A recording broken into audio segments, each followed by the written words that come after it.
Hi there, this is Ranjit, and in this video we'll be doing the full review for this Honor Play. And I've been testing this device for the last 5 days with my primary son, and I also tested it with GeoSim. And in this video I'll share my experience and divide it between the pros and cons so that you can make an informed decision if this smartphone is right for you or not.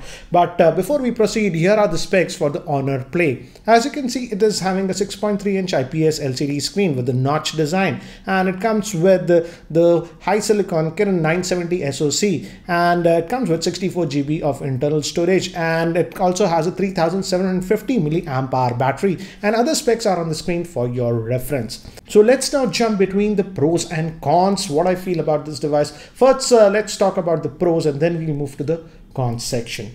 And the first thing that I really liked about this device is the build quality. The build quality is amazing.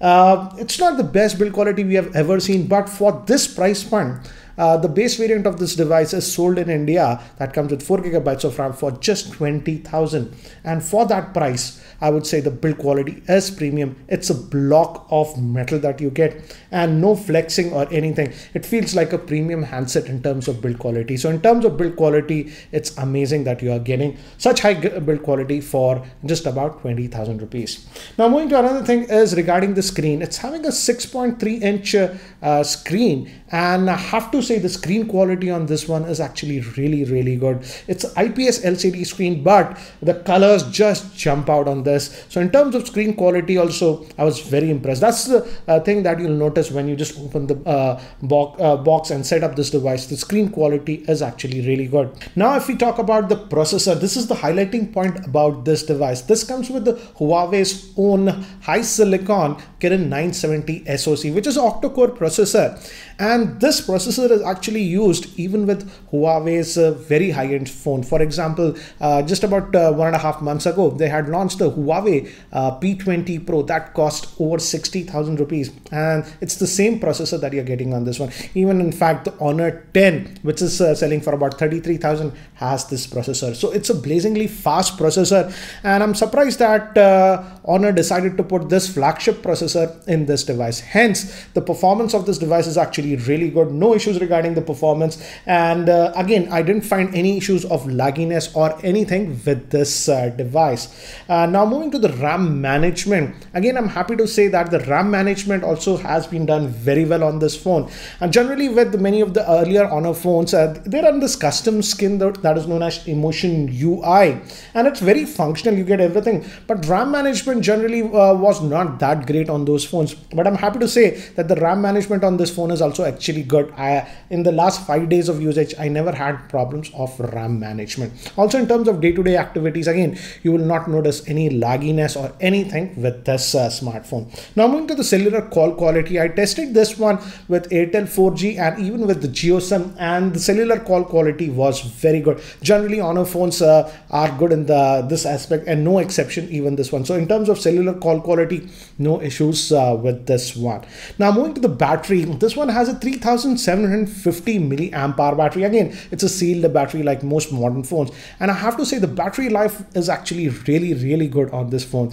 It will easily last for most users for about 1.5 days, and even if you're sort of a very heavy user, it will easily last for a full working day. In terms of battery life, as you can see from the charts, see the standby time guys, it's almost 2 days on a single charge.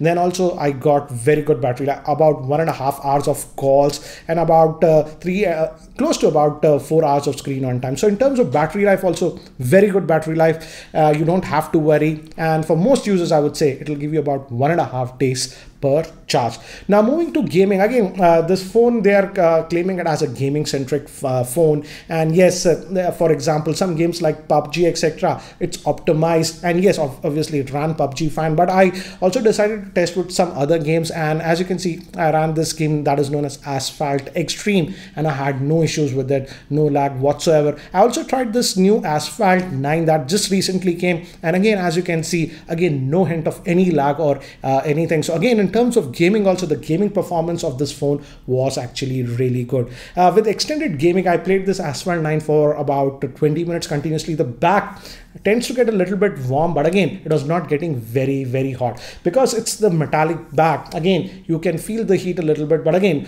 no need to worry about it because I never experienced issues of overheating. So in terms of gaming also, the gaming performance was actually really good. Now let's move to the camera on this one. As you can see, the rear facing camera is a dual camera setup. Typical Honor stuff. The second camera is just a 2 megapixel that is used for depth sensing. And here are some of the sample shots that I have taken with this device. And as you can see, outdoor shots that I took in my garden, it was a very overcast day. Then also, as you can see, it came out really good. So in terms of camera performance, the camera performance is actually really good in outdoor lighting conditions, but in artificial lighting conditions and low lighting conditions like this, yes, I would say you have to be careful because sometimes the camera can struggle. So you have to be careful in those situations. It's not like you can't get the shots, but definitely you have to be a little bit careful in artificial lighting. Now moving to the front facing camera, I would say the front facing camera is a 16 megapixel shooter, and this one actually fared slightly better even compared to the front, the main rear facing camera. And as you can see, here are some of the sample shots that I've taken with the front facing camera. And even with the front facing camera, you have that bokeh mode. So that was regarding the camera. And I also wanted to test how is the video with this one, because generally with the earlier Honor phones, the video never used to be stabilized. So here are some of the samples that I have taken. Now recording this part of the footage with the front facing camera of this Honor Play, and the audio is also being recorded via its internal microphone. And guys, as you can see, I'm just walking around to give you an idea how is the video looks like. Electronic image stabilization is enabled even with the front facing camera, and it's pretty windy, guys, so there might be some wind noise.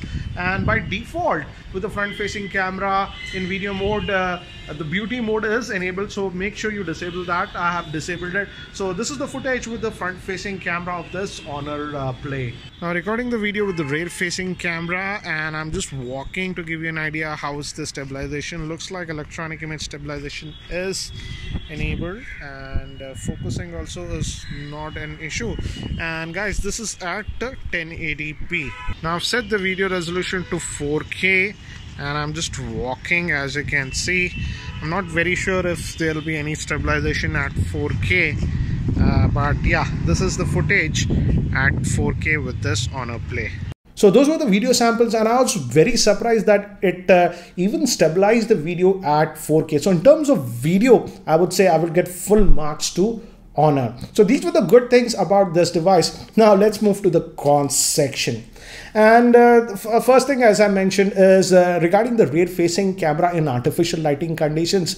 I would say it's not as good as other Honor phones. For example, I tested the Honor View 10 and even the Honor 10.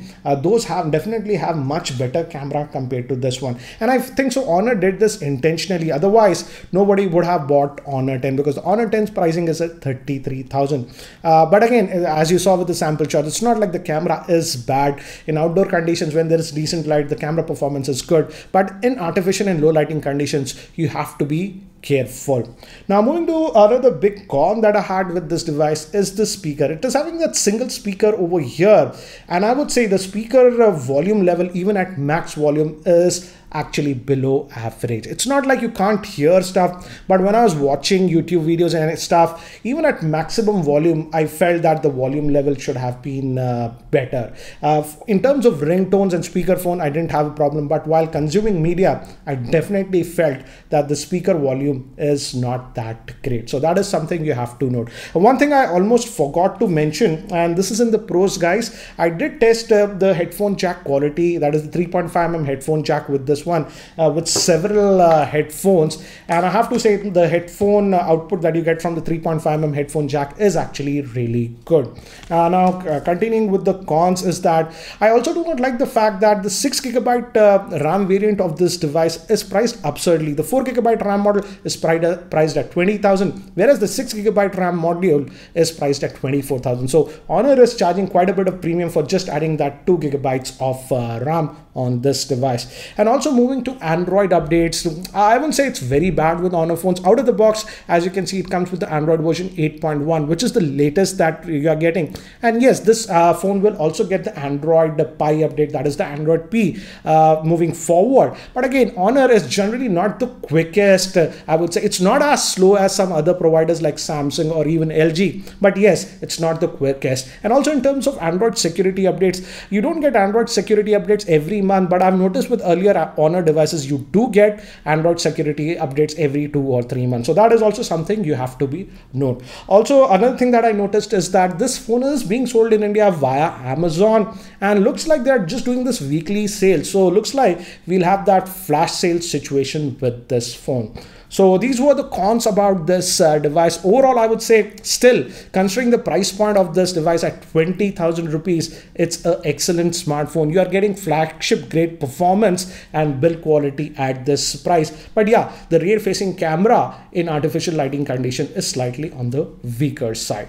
So guys, that's it for now for the review of this Honor Play. I've also posted its unboxing and overview video, which covers other aspects of this device. So again, if you have any other questions about this device, do post them in the YouTube comment section below. I'll try to answer them. And guys, if you're still not subscribed to my YouTube channel, hit that subscribe button. Thanks for watching. This is Ranjit, and I hope to see you in my next video. Take care, guys.